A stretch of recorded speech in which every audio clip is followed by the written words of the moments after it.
Yo, yo, yo, we live on location. Knuckleheads back at you with a tap in, man. Tonight we got a big one, Black. So far, the Celtics, they handle their business, starting off 2-0, handling business out in Boston.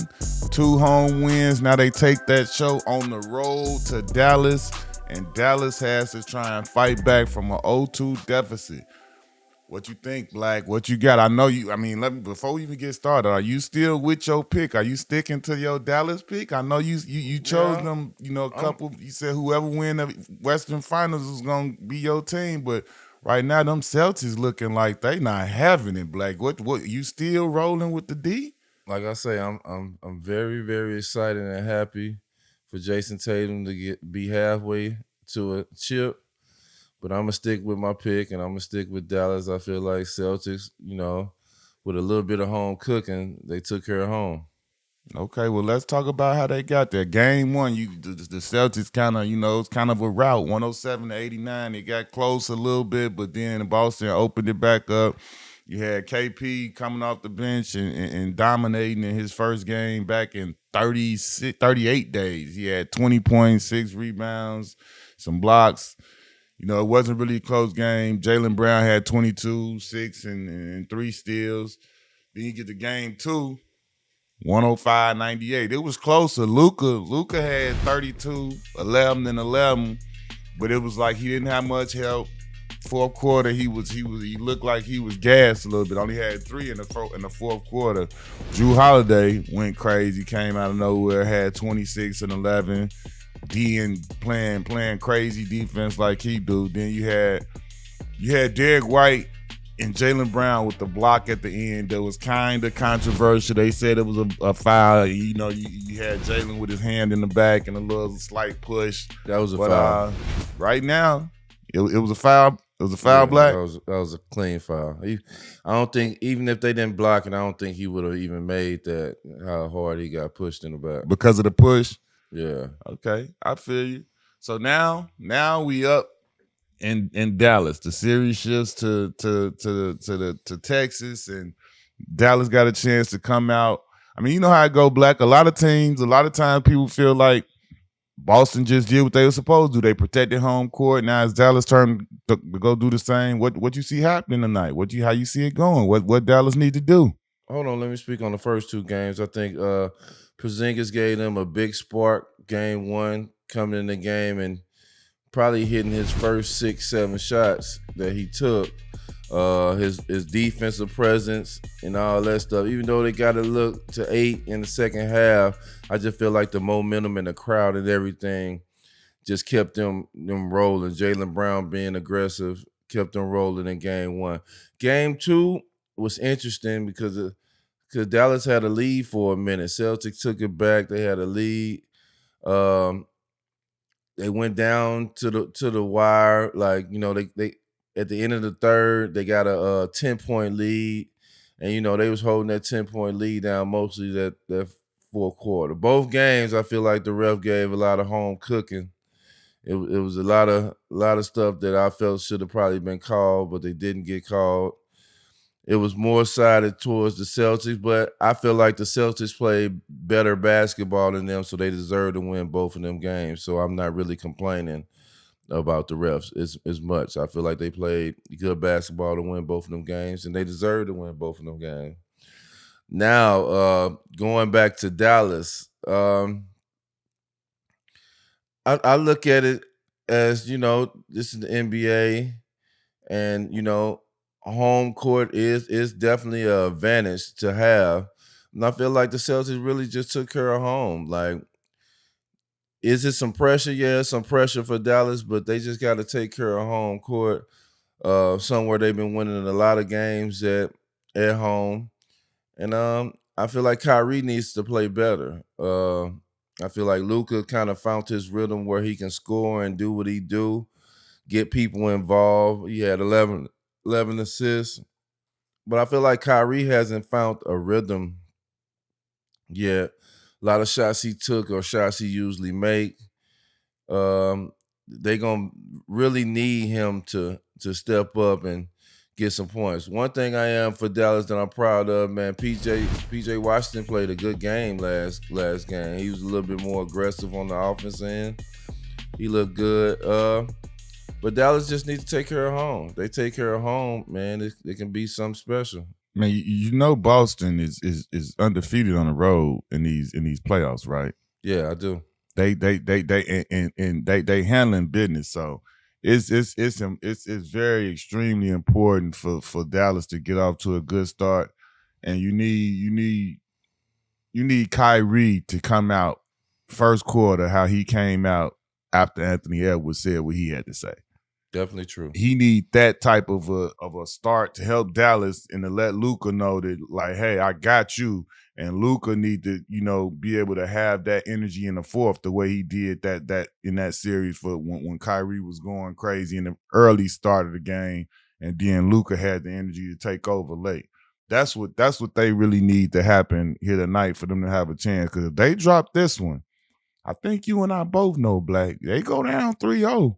You go ahead and cancel Christmas on this one. It's over with. That's almost a guaranteed fact. This is a must win. So if they go down 3-0, this series is really over with. One thing I love about superstars that take accountability, even though they didn't have to take accountability, man. Luka had 30, 32, 11, 11, and he said, man, missing them free throws and countless turnovers is the reason we lost this game.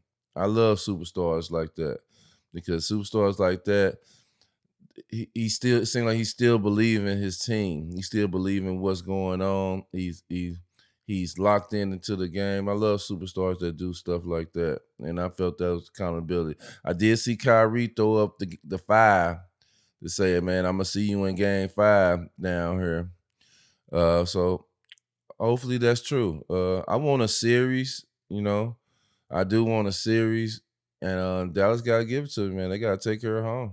And they haven't beat the Celtics in the last, what, I want to say 6-7 games they played the Celtics. Well, since Kyrie got there, Kyrie hadn't beat them since he left. He 0-11 since stepping on. Kyrie's 0-11, but the Dallas Mavericks is like 0-6 or something like that, or 0-7 against them in the last couple of games.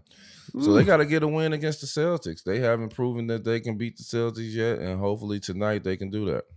Tell me this: what's your assessment of JT so far? The way Tatum has played, he struggled as far as like shooting the ball and actually scoring the ball, but he's done other things as far as, playing well and not trying to force it. I think he's done a good job of not trying to force the issue and just kind of accepting the way things are going right now out there on the court. When he's not hitting his shots, he's not throwing the offense out of into flux by trying to force shots or hunting shots and things like that. He's moving the ball, still had double figures in assists the last game, and that was key for him to play that that way, rebounding well and stuff. Almost had a triple double, but still not playing well. How do you assess the way JT is playing right now when he's a first team All NBA guy? They expect him to be the best guy on the court at all times, and that really hasn't been the case so far. I respect it. I respect it a lot.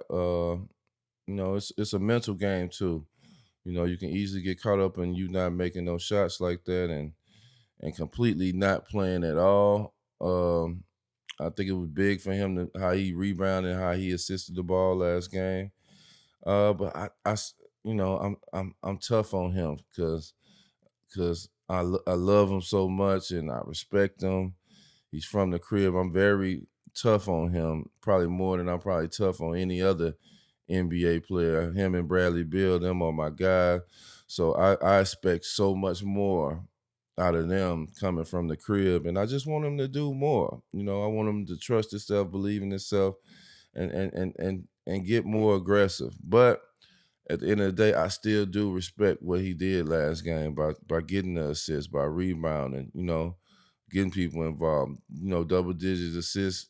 That means other guys was getting open and other guys was getting shots and making them. So I respect it. What's your take on Joe Mazzulla? He's gotten a lot of flack or whatever for in the past for the way he coaches and things like that. What's your take on his game plan and his scheme against the Mavs so far? I think he's done an incredible job. You know what I'm saying? He's definitely been under some scrutiny in the past as far as some of the decisions he's made and things he's done.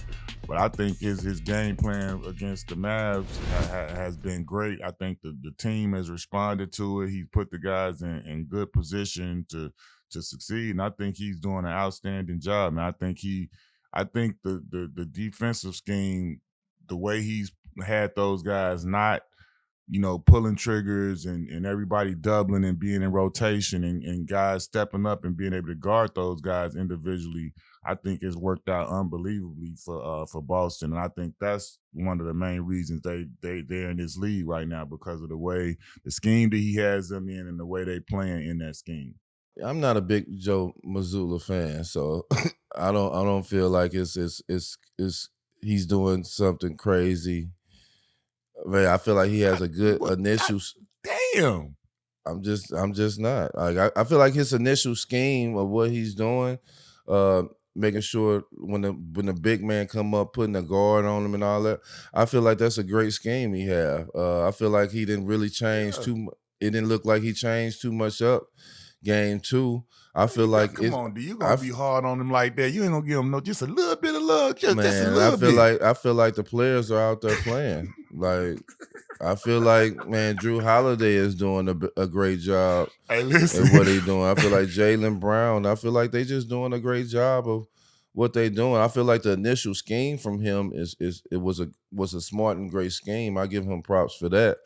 But I don't feel like he really changed nothing. He didn't really change nothing up game 2. I just feel like they've been playing better basketball than the Dallas Mavericks, defensively and offensively. And they're sharing the ball on the offensive end and defensive. They got their hands everywhere. They protecting the basket. They in the passing lane. They're pressuring up. I just feel like they team are doing a great job. You hard on Mazzulla, man. You talking about he ain't changed another game. So they won by 20. You stick to the script. You stay with what happened. You got to. I respect it. Okay. Well, listen. You brought up Drew Holiday, dog, and like obviously he been playing defense crazy and just. I saw a damn video of him on the internet, bro. In the off season, the man works, literally does drills, just challenging shots. He's on defense. He got dudes just attacking the rim, trying to dunk on him, trying to get lit. He just blocking layups and dunks, bro. Like it's a drill. Yeah. Like he rotating, coming out of rotation and doing stuff and just going after the block. Like I said, yeah, okay. I ain't never seen that. I seen a lot of drills. I ain't never seen nobody just trying to contest at the rim like off random dudes just driving to the hole. Yeah, Drew Holiday different.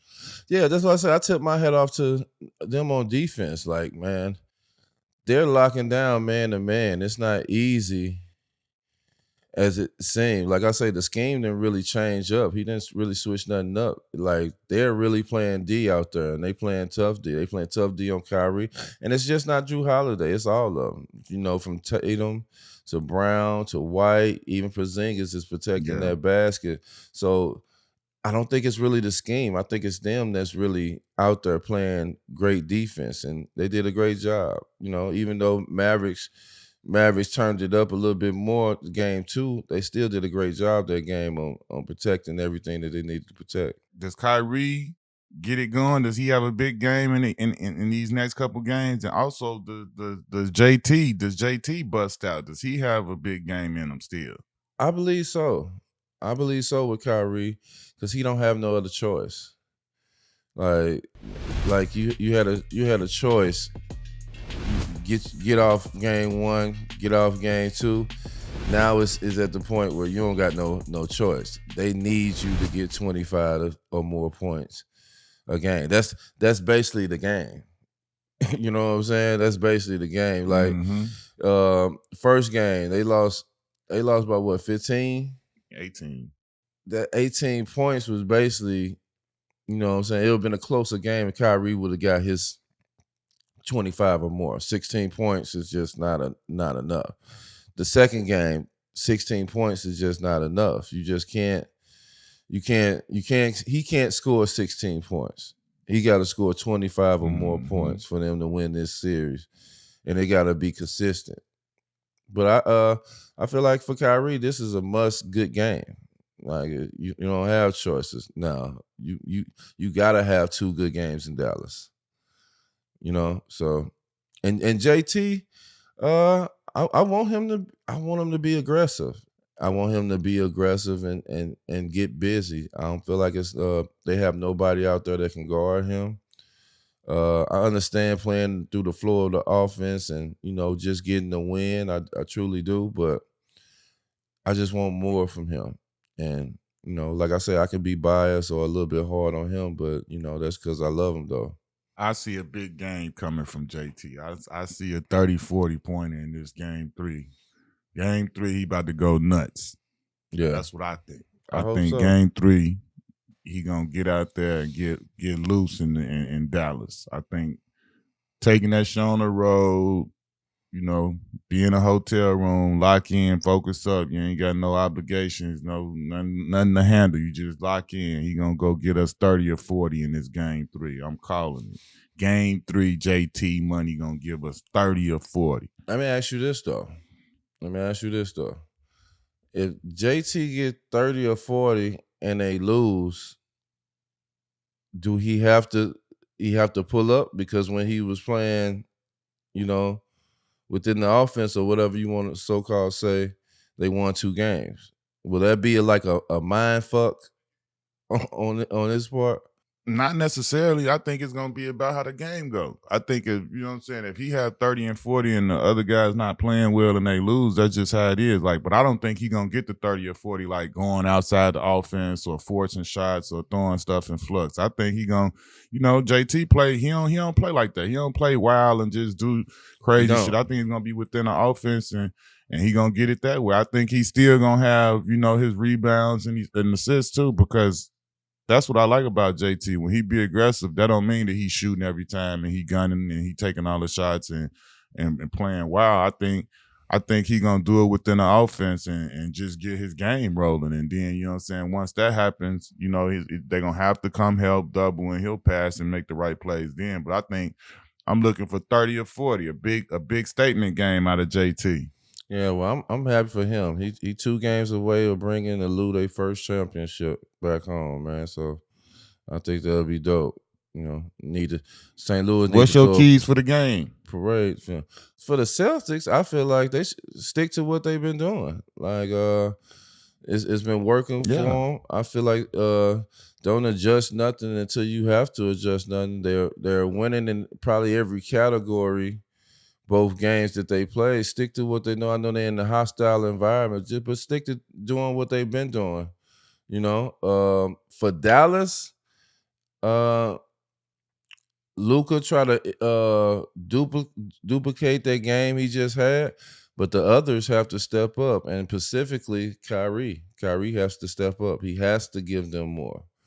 He just has to. He just has to give them more. He's the one that can get the type of shots that he can get off. He need to get there. I think he went 0 for 4 from the 3-point line last game. Yeah. Like he ain't hit a 3. Them fadeaways inside the lane, like them bunnies for him, and he wasn't hitting none. A lot of that stuff was back rim and out. So, he was on point, but they was just back rim and out. And, I don't know if it was because it was the lucky leprechaun in the building, but he just wasn't making no shots in Boston, So hopefully he can make his shots in Dallas. It'll be interesting to see also, Porzingis had the little, I guess, injury or tweak at the end. It'll be interesting to see how he is and if that affects him at all. Because also that's, KP, he's returning to Dallas since, he was a former teammate of Luka and all that. So, the crowd might try and give him a little bit of what Kyrie was getting. So we got to pay attention to that and see, like I say, just how his health is, how he's moving, because his defense at the rim and then the little throw-in points he's been able to bring has been big too. So, I mean, the way he guards that basket and affects shots at the rim, he's a big key for them. So I'm gonna be paying attention to how much he's able to be out there and how effective he's able to be, and if he's effective. He said he was good, so hopefully he's all good and all good to go with that. Yeah. Yeah, my keys to the game is like you say for Boston, man, more of the same. Keep the pace up, keep the defensive intensity up, and I mean, just I think it's gonna be Tatum that has a big game, but regardless of who it is, just keep doing what they doing. They all are playing well. They all look like a well greased unit together. And whoever's night it is, ride that wave, and then keep playing the way they playing defensively, and like don't let that crowd go crazy. Try your best in that first quarter to keep the crowd out of the game, and then you can kind of control things, and don't let no crazy run get off. But I mean, as far as Dallas, they want to do the exact opposite. They want to come out with a lot of energy and give their crowd something to get into it about, and get loud and get crazy and be as crazy as they can. But like you said, we need that Kyrie Irving that came out to kick off that Minnesota series when Anthony Edwards called his name out. We need that type of aggressive Kyrie for them to have a chance. And those guys got, like you say, the role players play better at home. So, what I'm saying, they got to try and get to their driving kicks, and those guys knock down those open shots, and just everybody chip in. But I mean, the biggest thing for me, I know Luka has been Luka. He's gonna continue to be that. They need Kyrie Irving to stand up and have a big game for them. Mm-hmm. Then we got the random stat of the week, Black. Old man Al Horford now has the second most playoff games without winning a title. He is up to 182 playoff games with no chip. The number one player with the most games played with no championship, Karl Malone, would be Karl Malone with 193 playoff games. And right under, well, actually, Al is tied for second with Karl Malone's running mate, John Stockton. Both of them got 182. And right under that is Sam Perkins, the lefty, with 167. That's crazy, bro. A lot of playoff games, no chippers. Who you got for a shout out of the day, Black? Who you shout out for the day? My shout out of the day is to Dan Hurley for turning that job down with the Lakers and going for a three-peat. Three-peat ain't been done since what? Yeah, so I think he got a great opportunity to three-peat. He got a good team coming back. Man, shout out to him for making a big decision, that could change him and his family life, and decided to go back to UConn and, go for a three-peat. I think that's a special moment for him. Shout out to Skylar Diggins-Smith. She had a whole baby last year. She back in the W, killing, balling, hooping. And I'm never going to stop being amazed that these women, females, like could do something like, I think it was De'Erica Hambry who just had a baby and is back playing too. So shout out to those women, man, that could go 1 year and have a whole child and have a life born inside of you and have your body thrown out of whack unbelievably, and then to be able to go and work your butt off and be back in the WNBA and in shape and not looking like you had a baby. Like, man, I know that's something that's extremely hard and difficult to do, and shout out to them ladies for being able to do that, man. It just shows why they some unbelievable humans and super women and all of those different things, man. But to see them back on the court, and I follow Skylar Diggins-Smith, and I got to see her workouts and some of the stuff that she put in the work it took for her to get back. So I got a lot of great deal of respect for these ladies to be able to go out there and do that, and then to come back and be out there performing at a high level and still doing what they were able to do before. So super salute, super shout out to the ladies of the W and Skylar Diggins-Smith and De'Erica Hambry in particular. Anybody else that's out there doing it that I might have missed, but like those two jump to my mind. So shout out to them. All right, man. That's it, Black? That's it. That's it. After this game 3, man, we're gonna be back tapping in, man. We gonna see. We hoping that it's gonna be a longer series, but I got Boston, so I'm cool with the outcome. I'm cool. I'm looking good with my prediction right now. We're gonna be back, cool. Chopping it up. Don't get me wrong with Dallas, because I'm just sticking to my pick, but I'm cool with the outcome too, with Jayson being up 2-0, because like I said, he's family, and I always root for him. Yeah, no, I know you cool with them winning. I'm just saying I look good with my prediction. That's all I'm saying. I'm just trying to throw that in there. But I Ain't a know tough we know you prediction. with This JT. my second year in a row choosing the underdog. Have you noticed that? Like, I chose the underdog last year, chose the underdog this year. So you saying I chose the winner? You always do. Unless it's Miami. That sound about right. You That always sound do. about right, knucklehead. You always do. That You sound about right. You choose the team that's highly favored to win, unless it's Miami Heat. I'm just doing what I know to be true, man. What I think gonna be I right. ain't saying Don't that. worry about that, I'm man. We just gonna making get a back. factual statement. That's it. That's a factual statement. He right. Y'all, he's saying y'all need to hedge y'all badges with Q. That's all he's saying. I go with the winning team most of the time. So, we gonna get back into this. We might have to check out some of our predictions past and see who got the best record. I don't know. But this has been another We're gonna tap start in. keeping We score. gonna come. We need to, because I'm confident in my score. My tally sheet looking real good. We're gonna start Feel from me? scratch though. Oh, see, now we gotta start over. We can start over next year, guys. Yeah, because We'll we can't really keep up with it. Might as well start over next year, and then we start from scratch and see what it is. And that's how we're going to handle that. Knuckleheads out. Next year, we're going to keep a tally sheet. It's going to be right there, just tallies. 1 for Q, none for D. We're happy.